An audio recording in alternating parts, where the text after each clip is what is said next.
Čaute, vítam vás pri sledovaní novej epizódy Apač MMA.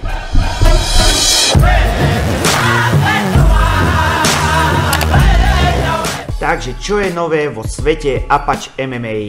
Začal september a s ním aj nová súťažná sezóna. No a ja už mám za sebou prvý turnaj, konkrétne v brazílskom jiu-jitsu, Tatami 16 v Brne. Poprvýkrát elitu, profesionálov a kimono blue beltov.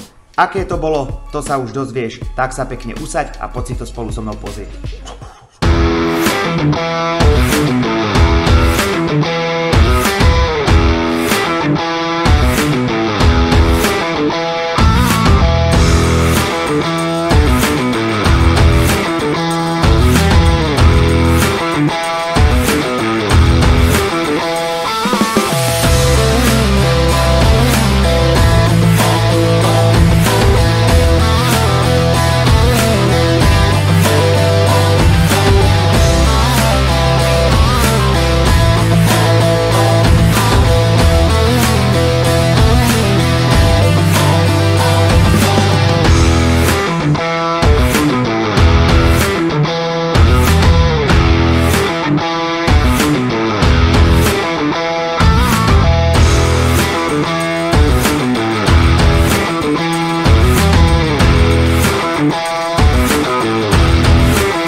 V kategórii profesionálov som absolvoval 4 zápasy, pričom 3 z nich som prehral a 1 vyhrávam na submisiu.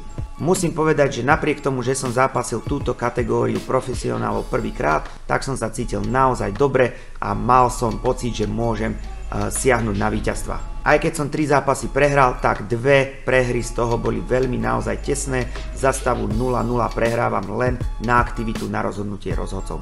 Boli to tesné zápasy a naozaj stačilo málo, aby som si to urval na svoju stranu.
kategórii Kimono Blue Belt som absolvoval 3 zápasy, ktoré som vyhral a stávam sa celkovým víťazom kategórie. Avšak tu musím spomenúť to, že v tejto kategórii som sa mal stretnúť so svojím tímovým kolegom Tinkom, ktorým trénujeme pod jedným trénerom Robertom Bonijitsu Deličom. No a títo dvaja sa dohodli, že túto výhru ponechajú mne. Asi chvála Pánu Bohu, pretože kto pozná Tina, je to čistý blázon a magor a kebyže sa máme naozaj pobiť, tak by mi pravdepodobne odšrouboval hlavu alebo otrhol ruku. Za toto gesto obom ešte raz veľmi pekne ďakujem. Už sa blížime na záver, ale jedna dôležitá a pre mňa veľmi významná udalosť sa predsa len ešte stala. Po tomto turnaji sa tréner Bonnie rozhodol, že ma posunie na novú a vyššiu úroveň a stávam sa Purple Beltom. Áno, je to tak, ako ortodoxný postojár sa stávam Purple Beltom, čo je obrovským prekvapením aj pre mňa. No a už len na záver, nezabudni, že nie je to len o tých výhrach, je to o ľuďoch, je to o tých zážitkoch a celej tejto ceste. Takže toto bol ďalší diel zo sveta Apache MMA, ak sa ti to páčilo, zanechaj tam nejaký páčik, hoď tam koment, klikni na odber a už čoskoro sa môžeš tešiť na nové diely.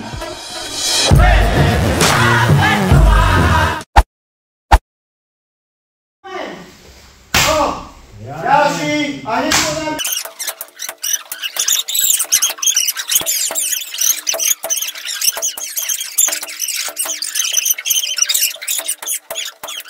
Hej. Poď, vydrž. Koľko máme ešte? Ešte jeden.